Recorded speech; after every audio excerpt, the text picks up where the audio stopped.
Assalamualaikum warahmatullahi wabarakatuh. Halo semuanya. Kami dari kelompok konferensi Meja Makan. Meja makannya bentuknya Bundar. Jadi sebelum kita mulai ke topiknya, perkenalkan dulu. Nama saya Syada Muani Fawas dari absen 39. Nama saya Alifia Asanti dari absen 3. Nama saya Kalisa Syanas Fatihah dari absen 7. dan saya Rera Muhammad Gifari dari absen 34. Nah, kami dari kelompok 8 kelas 12.5, kami akan mempresentasikan podcast tentang politik dan korupsi dari Orde Baru ke Reformasi. Nah, sebelum kita mulai ke pembahasannya, kalian ada yang tahu nggak sih Orde Baru itu apa dan bagaimana sih suasana Indonesia pas masa Orde Baru ini?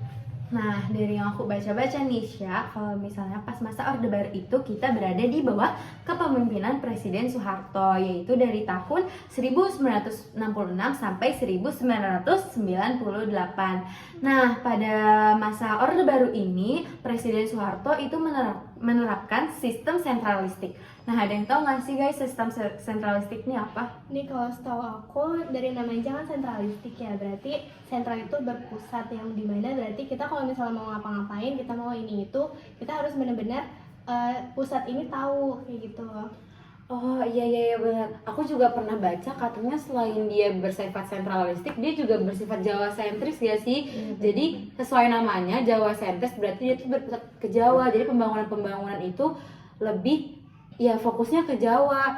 Nah tapi kalau misalkan kayak gitu kan dia juga dia bakal mempengaruhi banyak aspek tahu. Dia tuh bisa mempengaruhi mulai dari sosial, ekonomi dan bahkan politik. Jadi pas masa Soeharto aja politik ini dia tuh kalau nggak salah dia ngeluarin kebijakan dia sih soal partai politik tuh dibatasin cuma ada 3. Nah, bener banget Sya, itu tuh namanya fusi partai politik. Nah, jadi fusi partai politik ini tuh kayak penggabungan gitu ya dari partai-partai. Kalau nggak salah jadinya cuma ada 3 ya. Nah, betul bener banget. ya sih, Bener Raya? banget. Jadi pada zaman Orde Baru itu cuma terdapat 3 partai karena partai-partai sebelumnya itu difusi atau digabungkan. Misalnya di sini tuh ada 3 partai. Yang pertama Partai PDI atau Partai Demokrasi Indonesia. Nah, Partai Demokrasi ini tersusun dari Partai Demokrasi Indonesia itu sendiri, Partai Penegak Demokrasi, Partai Mubah, Partai IPKI, Partai Kristen Indonesia, dan Partai Katolik Indonesia. Nah, partai ini tuh sifatnya adalah nasionalis teman-teman. Nah, partai kedua yang dibentuk adalah Partai 3P atau PPP, Partai Persatuan dan Pembangunan. Nah, ini tuh partai ini tuh kayak backgroundnya itu tuh dari keagamaan teman-teman, terutama agama Islam. Agamis ya dia Agamis, ya. benar banget. Nah, itu tuh penggabungnya itu tuh seperti dari Partai Nahdlatul Ulama, Partai Islam Persatuan, Partai Syarikat Islam, dan Partai Muslimin Indonesia. Nah, yang terakhir partainya ini tuh benar-benar berdiri sendiri, nggak digabung sama partai yang lain. Nah, itu tuh pasti kalian udah kenal, itu partainya Partai Golkar. Golkar tuh singkatan dari apa sih? Golongan Karya. Oh, aku dengar juga Golkar ini nggak sih partai Soeharto ya? Ya, benar banget. Makanya pada zaman itu tuh selama 32 tahun ya Soeharto dan Partai Golkar terus bersama-sama berada di pemerintahan Indonesia. Wah, lama juga ya berarti. Mm-mm. Nah, kalian juga tahu nggak guys, selain fusi partai politik, Presiden Soeharto juga mencetuskan dui fungsi ABRI. Nah, jadi dui fungsi ABRI ini tuh kayak penggabungan antara polisi sama TNI. Nah, yang kita tahu kan kalau misalnya di zaman sekarang itu polisi sama TNI itu kan polisi sama TNI itu kan cuman kayak menjaga rakyat aja. Iya. Tapi di masa Presiden Soeharto ini tuh ternyata karena ada dui fungsi ABRI ini malah TNI sama polisi bisa turun ke politik. Nah, gimana tuh? Terus kan yang selain kita tahu juga kalau misalnya latar belakang dari Bapak Soeharto sendiri ini tuh dari militer kan. Terus juga kalian tahu nggak sih kalau misalnya di masa Orde Baru ini kalau misalnya kita mau berbisnis atau kita mau jualan itu kita harus punya koneksi atau sekarang sih istilahnya namanya tuh orang dalam gitu loh. Ordal. Iya sih benar banget. Aku juga sempat dengar kalau misalkan kita mau istilahnya apa ya? Bisnis kita lancar atau misalkan kita menjadi politikus yang terkenal atau jadi konglo lah istilahnya ya di masa Orde Baru, kita nih bener yang kata Via, kita tuh harus punya koneksi orang dalam di masa pemerintahan Soeharto itu. Tapi aku belum pernah baca beritanya sih. Kalian yang tahu nggak sih kira-kira beritanya itu apa? Nih, dulu tuh banyak banget, gak banyak banget sih, aku cuma tahu beberapa. Kayak contohnya si Sudono Salim ini, dia yang punya Salim Group. Kayak contohnya Indofood, Indomaret, Iya. Indomaret kayak gitu-gitu, Pertamina. Enggak. Makanya Nah, itu dari produk yang kita pakai sehari-hari nggak sih? Iya, makanya kayak sekarang produknya Terus nggak Nggak habis-habis habis-habis. gitu ya, nggak Betul, bangkrut betul. mereka. Wah, pinter banget. Sama aku kayaknya pernah denger, oh ya tadi selain yang si Salim Group tadi, kayaknya aku pernah denger soal yang Prabowo. oh iya benar-benar yang Prabowo. yang aku sebenarnya tuh namanya mirip-mirip sama presiden kita yang sekarang tuh. Dia yang monopoli cengkeh itu kan. Nama aslinya siapa jadinya? Prabowo Sutejo. Prabowo Prabowo Sutejo. Oh, Prabowo Sutejo, ya bener-bener dia yang kena kasus monopoli cengkeh. Terus habis itu kan tadi kan kita udah ngomongin soal orang dalamnya si Soeharto ini kan. Nah, tadi kayaknya sebelum ini aku udah sempet baca-baca di Twitter, aku juga udah sempet ngobrol sama Via soal Iya benar-benar. yang- Aku baru ingat sekarang. oh ya benar-benar. Silakan. Kalau misalnya apa sih, karena si orang dalam ini, terus juga kayak banyak tuh kata Sherry tadi, konglomerat, terus juga para penjual-penjual tuh kayak nggak jauh-jauh dari temennya si Pak Soeharto ini. Atau orang terdekatnya Orang lah ya terdekatnya istilahnya. gitu, karena kan yang tadi aku sempat mention juga, kita harus punya orang dalam buat jadi pedagang gitu kan. Nah makanya ini kayaknya rakyat nih mulai sadar gitu, terus rakyat ya kayak murka kali ya, kayak kenapa kok bisa semuanya tuh kehubung gitu. Makanya di era Bapak Soeharto ini juga dikenal dengan KKN atau biasa disebut sama korupsi, kolusi, sama nepotisme. Nah dari antara tiga itu kalian deh coba yang jelasin. Kalau nepotisme, setahu aku, nepotisme itu kayak kita nguntungin dari orang dalam yang kayak contohnya kerabat kita. Jadi kayak Orang dalam lah ya Orang istilahnya. dalam, yang masih dalam satu keluarga. Iya. Masih Masalah satu satu yang masih satu lingkup gitu. Kalau kolusi mungkin Tara? Kalau kolusi itu dari setahu aku yang pernah aku baca, kolusi itu kan kalau bedanya sama nepotisme adalah kalau nepotisme ini masih ada hubungan darahnya. Mungkin misal dari adik, paman, sepupu, saudara dan lain sebagainya. Tapi kalau kolusi ini dia itu lebih ke teman-teman dekat kayak sahabat, rekan kerja, terus tetangga mungkin yang dekat-dekat sama kita lah. Berarti dia dua orang yang berkoordinasi. Berkoordinasi dan tapi tidak ada hubungan darahnya. Oh, berarti mereka berkoordinasi dan membuat perjanjian Membuat begitu ya? perjanjian. Ya, tapi secara tertutup. Kayak cuman temenan aja Ya, gitu. dia TTA lah, yang tahu-tahu Yang aja. tahu-tahu aja. Nah, tadi kan Kalista udah menjelaskan soal nepotisme, Rayara udah menjelaskan soal kolusi. Betul. Nah, terakhir aku bakal ngejelasin soal korupsi yang bakal kita garis besarin di sini juga. Jadi, korupsi itu seperti yang kita bersama udah tahu kalau misalkan itu adalah penggelapan uang atau identiknya penggelapan uang rakyat lah ya istilahnya. Nah, sebenarnya dalam ilmu hukum itu sendiri, korupsi itu ada 7 klasifikasinya loh. Beberapa diantaranya yaitu ada merugikan uang negara, suap menyuap, penggelapan dalam jabatan, pemerasan, dan masih banyak lagi. Nah, terus di antara 7 klasifikasi korupsi itu, si Orde Baru ini dia juga punya loh kayak pola korupsi dari Orde Baru dan Reformasi itu ternyata beda tahu. Nah, jadi yang aku baca beberapa hari kebelakangan ini, kalau misalkan seperti yang pernah Profesor Mahfud bilang di salah satu acaranya, yaitu perbedaan korupsi di Orde Baru dan Reformasi itu adalah kalau di Orde Baru dia tuh lebih condongnya kayak korupsinya itu terkoordinir. Kayak kalian kebayang gak sih kayak mereka korupsi nih, tapi mereka tuh nggak berani kalau sendiri-sendiri, kayak istilahnya masih Kayak punya udah ada rundownnya kayak udah punya job Struktur, desk-nya masing-masing bener-bener. lah ya.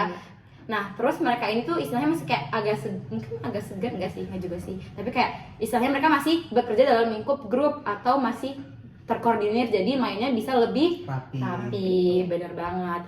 Tapi Profesor Mahfud bilang kalau bedanya di era reformasi atau era sekarang ini itu dia korupsinya tuh lebih ke sifatnya individualis ternyata guys.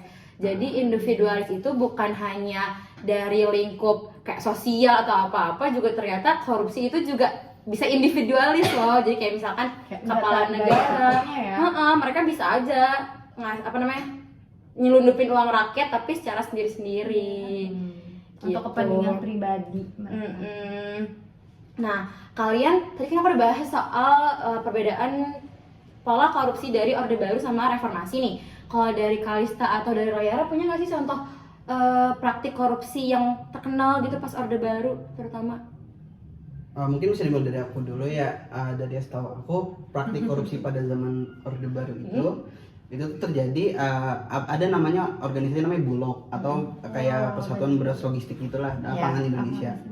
Nah, abis itu, Bulog ini dia tuh melakukan korupsi dengan cara pengedaran bahan pangan secara ilegal dan merugikan negara sebesar 7,8 miliar rupiah.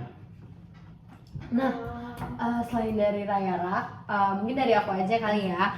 Nah, ada juga yang namanya Bimaskopa gitu. Nah, ini tuh kayak sama sih pangan-pangan juga, kayak kalau misalnya si Bimaskopa ini program swasembada pangan nasional oleh Bimaskop sendiri yang terlibat dalam penyelewengan dana pemerintah untuk kepentingan pribadi nih.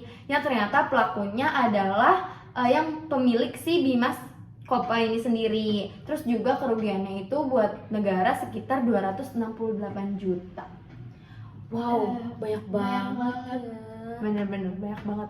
Nah, kalau misalkan tadi aja baru kita sebutin dua loh. Yang satunya dari Bulog, yang satunya dari Bimaskopa. Bulog apalagi itu kan udah kayak istilahnya itu udah terkenal di mana-mana ya sekarang pada zaman ini.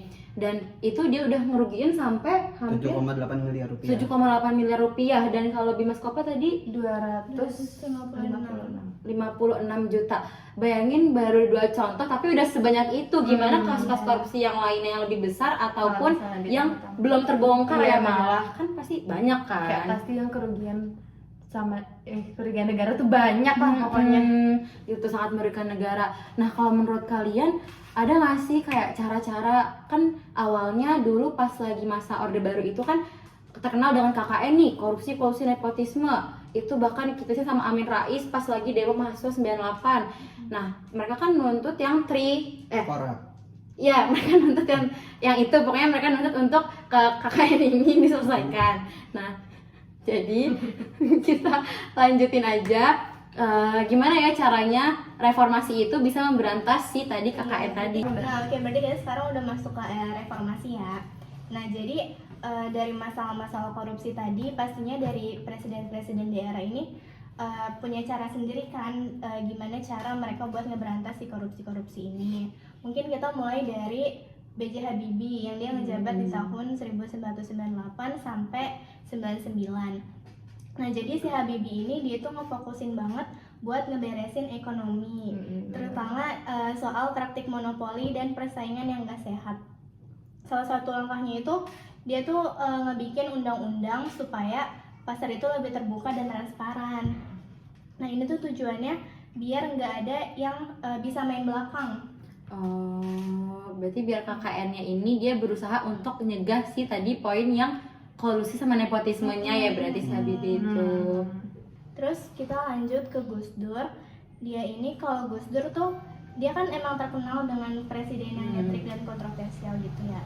Dia salah satu gebrakannya si Gus Dur ini, dia tuh ngebubarin Departemen Penerangan yang katanya jadi sarang korupsi. Jadi di situ banyak banget korupsi.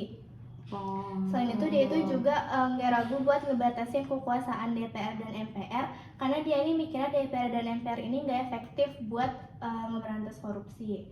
Nekat banget sih kalau menurut aku. Jadi dia lebih tegas untuk ngebatasin, kayak dia naruh nih tupoksinya apa-apa aja gitu ya. Nah, terus kalau Megawati, dia ini bikin pemberantasan KKN jadi salah satu prioritas utama. Fokusnya itu ke reformasi hukum dan pengawasan anggaran negara biar lebih ketat dan transparan. Tapi di masa Megawati ini ada yang bilang juga kalau hukumnya itu masih setengah-setengah lah, masih kurang jelas juga. Tapi kalau menurut kalian gimana? Menurut kalian ini cukup maksimal atau emang cuma hukum di atas kertas aja? Kalau setahu saya pada masa Presiden Megawati di era kepemimpinan beliau, pada masa itu lebih tepatnya pada tanggal 20 Desember tahun 2002 itu tuh dibentuk sebuah lembaga yang namanya KPK, yaitu Komisi Pemberantas Korupsi. Nah, jadi tugas KPK ini apa? Jadi tugas KPK ini adalah untuk mencegah terjadinya korupsi atau memberantas korupsi yang ada di Indonesia.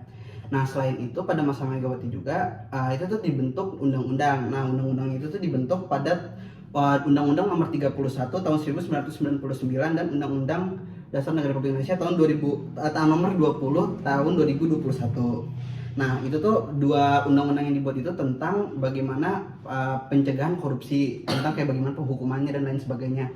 Tapi dengan tingkat yang lebih relevan atau lebih baiklah daripada masa sebelumnya. Jadi pada masa ini, jadi diharapkan pada masa reformasi itu tingkat korupsinya tuh lebih rendah lah atau lebih kecil dari masa Orde Baru.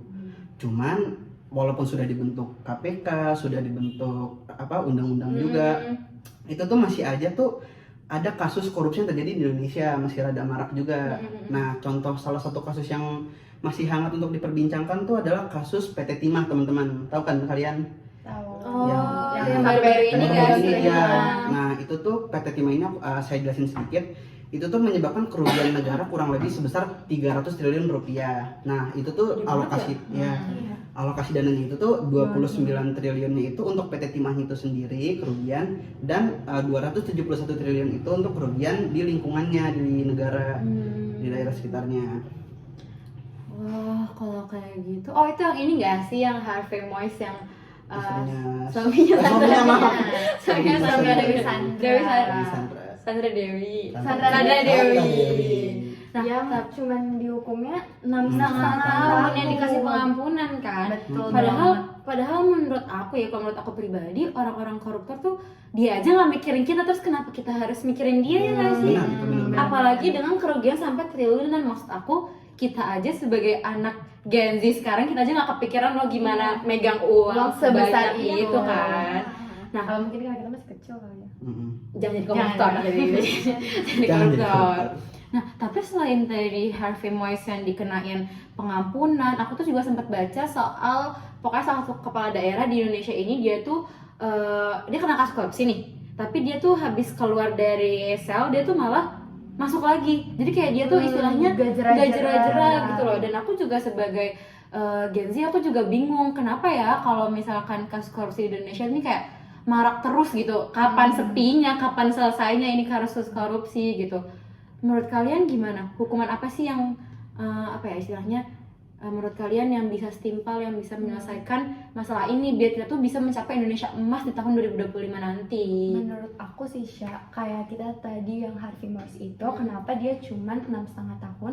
Mungkin juga karena sistem hukum di Indonesia ini masih lemah kali ya, maksudnya belum tegas-tegas banget gitu. Terus juga kayak bahkan ada koruptor yang di dalamnya tuh si penegak hukum itu sendiri. Banyak kan yang kayak gitu. Iya, banyak banget kan. KPK juga nggak sih yang sempat kita baca kemarin, KPK, orang KPK malah korupsi gitu kan. Gimana? Jadi kayak susah gitu kan. Terus juga kayak kurangnya transparansi sama akuntabilitas yang ada di proses pemerintahan. Jadi kayak ngasih kesempatan buat si koruptor ini tuh korupsi terus gitu. Terus juga kayak faktor budaya juga ada sih, kayak beberapa orang tuh nggak tahu kenapa malah ngebiarin korupsi ini tuh terjadi gitu loh. Saya kayak gimana ya, kayak orang-orang ngelihat berita korupsi tuh kayak iya udah dinormalisasi, ya udah cuma korupsi. Kayak padahal kan jangan, itu kan ngerugiin negara juga, ngerugiin kita juga nggak sih gitu kan. Terus juga sama yang terakhir itu pastinya politik juga masuk ke dalam si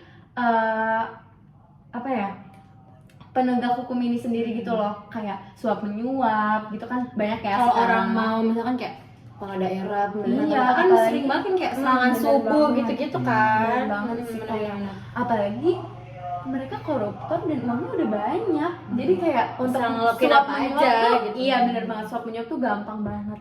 Nah, menurut aku sih kalau misalnya cara biar mereka jerah, kita coba contoh di luar negeri gak sih, kayak misalnya Korea Utara.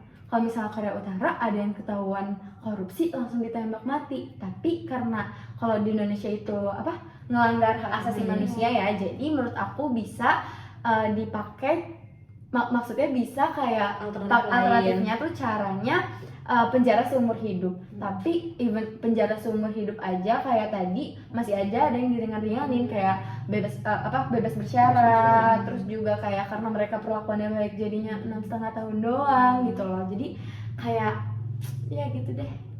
Kalau menurut kalian berdua nih, antara Kalista atau nggak Rayara, hukuman apa sih yang kira-kira tuh bisa setimpal gitu dengan apa yang mereka lakukan? Kan tadi kalau hukuman mati kan emang Indonesia ini kan negara HAM ya, jadi kita tidak bisa untuk istilahnya membunuh orang.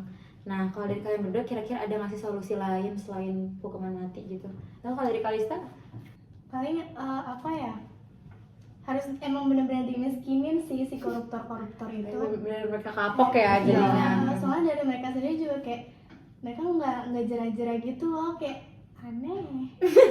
Aneh. Balik lagi kan kayak mereka udah punya duit jadinya mereka bisa ngapain aja gitu. Kalau misalnya dimiskinin kan mereka udah nggak bisa ngapa-ngapain lagi. Itu udah lontang-lantung Iya, lah udah, ya. udah nggak punya apa-apa gitu. Bener-bener. Nah, kalau menurut aku sih para koruptor ini tuh enaknya kalau para Siapa Anda?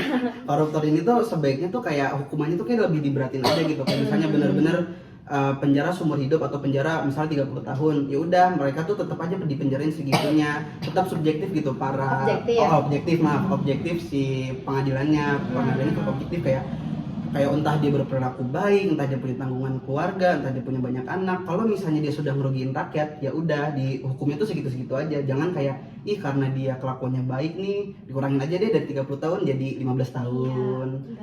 Nggak fair, jadi nggak fair. Kan itu udah ngerugiin negara, ngerugiin kita gitu loh. Untungnya di dia lagi. Iya. Di dia sendiri. Dia di penjara tapi nggak dimiskinkan kan, jadi sama aja. Uangnya tetap balik lagi kan sebenarnya. Tadi kita juga baru sampai Presiden Megawati nih nyinggungnya. Mungkin kita bisa lanjutin ke SBY dan Jokowi. Nah, kalau kita udah ngomongin SBY ini pasti nama KPK muncul lah ya. Terus kalau udah nama KPK apa coba yang kepikiran? Korupsi. Nah, jadi di zaman SBY ini KPK itu benar-benar diperkuat, alias kayak KPK ini dijadiin lembaga independen yang lumayan disegani. Selain itu, dia tuh juga punya program pemberantasan mafia hukum yang fokus buat ngeberesin keadilan. Tapi kalau dilihat-lihat sih kasus korupsi sekarang ya masih ada aja sih sebenarnya. Kayak nggak berubah-ubah. Jadi kayak SBY emang harus lebih tegas nggak sih waktu itu? Bener. Bener sih, dia kayak Apalagi beliau juga periode banyak kan ya, 2 periode, harusnya bisa lebih tegas. ya menurut kami sebagai generasi muda, kami merasa bahwa sebaiknya SBY bisa lebih tegas dalam keputusan yang diambil, terus kayak biar program-program yang dia canangkan tuh bisa lebih efektif lah ke depannya gitu. Lanjut. Oke, sekarang kita ke Presiden Jokowi, presiden kita kemarin. Nah, jadi presiden ini beda, dia tuh pakai pendekatan modern buat ngelawan korupsi. Jadi dia itu dia lewat teknologi kayak e-budgeting sama e-procurement. Intinya dia tuh pengen aliran dana di negara itu lebih transparan dan kayak bisa diawasin. Makanya mungkin muncul QRIS gitu ya? Iya sih. Karena makanya teknologi kan. Bener. Jadi Jokowi itu juga sering banget malah dia ngomong soal pentingnya koordinasi pusat dari daerah buat ngelawan korupsi ini. Nah, menurut kalian dari teknologi itu gimana? Cukup efektif apa enggak? Menurut aku sendiri ya, itu tuh cukup efektif sih, karena kan semakin dengan beriring berkembangnya zaman kan, jadi tuh uang tuh bisa di tracking gitu loh arahnya kemana dari suatu pusat ke pusat lain. Ya, dananya lebih ke tracking kemana, jadi tuh kayak ini gampang nih kalau misalnya ada indikasi korupsi, kayak gampang, ini larinya ke saham ini nih, ke perusahaan ini nih, jadi langsung aja kita grebek gitu. Jangan lupa kita juga punya program di KPK tuh namanya OTT, Operasi Tangkap Tangan. Jadi kalau para grebek ya. Jadi koruptor ini kalau misalkan dia udah istilahnya pemerintah udah punya nih bukti-bukti kuat kayak dia punya aliran dana segini ke sini, nanti bisa aja dia langsung digerebek dan langsung disita aset-asetnya loh. Gitu. Nah, balik lagi tadi kita kan sempat nyinggung soal Indonesia Emas 2045 kan. Nah, kita sebagai Gen Z yang nanti kita akan tumbuh besar, tentunya kita kan bakal megang Indonesia 2045 itu kan. Nah, dari kalian sendiri ini ada nggak sih kayak langkah preventif apa dari kita sebagai anak muda yang bisa kita lakukan untuk kita tuh bisa meminimalisir tingkat keparahan dari korupsi di tahun 2045 ini? Kalau dari aku sih Syah, karena kita kan nanti pasti bakal menikah dan punya anak ya nanti di masa depan. Mungkin kita bisa apa ya, kayak kita nih yang Gen Z ini bisa apa ya, ngebimbing anak kita juga buat ngenalin kalau misalnya kita tuh nggak boleh korupsi tuh salah gitu, atau mungkin ya itu sih bisa Pendidikan secara kasih dini ya. pendidikan secara dini gitu, kayak ya tekenin lah kalau misalnya korupsi tuh emang nggak baik dan nggak boleh gitu. Apa ya, kalau dari aku kayak emang kita harus negasin sanksinya aja kayak yang tadi Raya bilang. Kalau misalnya tadi kalau misalnya dari awal emang hukumannya ini, ya udah ini aja, kayak gak usah diringan-ringanin lagi. Soalnya kan kalau misalnya diringan-ringanin lagi nggak memungkinkan juga buat mereka, kayak mereka bisa jadi jerah, mereka bisa aja korupsi lagi, terus akhirnya kayak ya udah nggak usah, kita gini-gini aja. Bener-bener. Baik lagi nggak ada yang takut ya jadinya. Bener. Kalau dari aku ya, dari saya itu tuh saya mau nambahin dari Via aja sih. Kayak kan kalau Via bilang dari orang tua, kita sebagai orang tua ngedidik anak, kayak kalau korupsi itu tuh benar-benar ngerugiin banget dampaknya. Menurut aku sih dari sekolahnya juga ya, iya nggak sih? Karena anak tiap hari kan ke sekolah, baru pulang sekolah, baru pulang. Nah, jadi tuh mungkin dari SD atau dari SMP ya, dari dini itu udah diajarin kayak korupsi tuh dampaknya tuh apa aja sih, kayak udah ngerugiin rakyat, ngerugiin negara. Terus habis itu kayak kalau korupsi tuh hukumannya apa aja. Biar mereka juga segan lah, istilah takut lah yang takut in a good way tapinya. Betul sih, kayak pendidikan sama tadi hukum tuh emang berjalan harusnya selaras gitu Selaras. gak sih. Kalau misalnya hukumnya kuat, hukumnya tegas, hukumnya benar, pasti anak-anak juga terus dia juga udah dikasih bekal nih otaknya, pasti kan dia juga kayak hukum di Indonesia tuh kuat dan tegas banget, jadi kita takut, anak-anak kita nanti takut. Berarti bisa disimpulin kalau misalkan dari dulu pas era Orde Baru itu kan emang terkenal banget dengan KKN yang sangat kental lah ya istilahnya. Tapi pas reformasi ini sudah mulai kita mencari kayak alternatif untuk menyelesaikannya dengan KPK, dengan tadi e-budgeting juga yang seperti masa Jokowi. Jadi mungkin kita berempat berharap kalau Indonesia di masa depan bisa lebih baik dan tingkat korupsi dari kita itu makin berkurang, dan semoga kita tahun-tahun selanjutnya tidak jarang melihat berita-berita tentang korupsi lagi di layar kaca. Atau di 2025 ini. Di 2025 ini semoga semuanya membaik dan semoga Indonesia utangnya semakin sedikit. Semoga Indonesia bisa kaya, bisa menjadi Indonesia emas tahun 2045. Itu saja yang dapat kami sampaikan. Semoga semua pengetahuan sejarah, semua pengetahuan tentang hal-hal baiknya bisa diambil, dan jika ada yang ingin ditambahkan atau dibenarkan boleh diinformasikan kepada kami berempat. Kurang lebihnya mohon maaf. Sekian dari konferensi Meja Makan berbentuk bundar. Wassalamualaikum warahmatullahi wabarakatuh.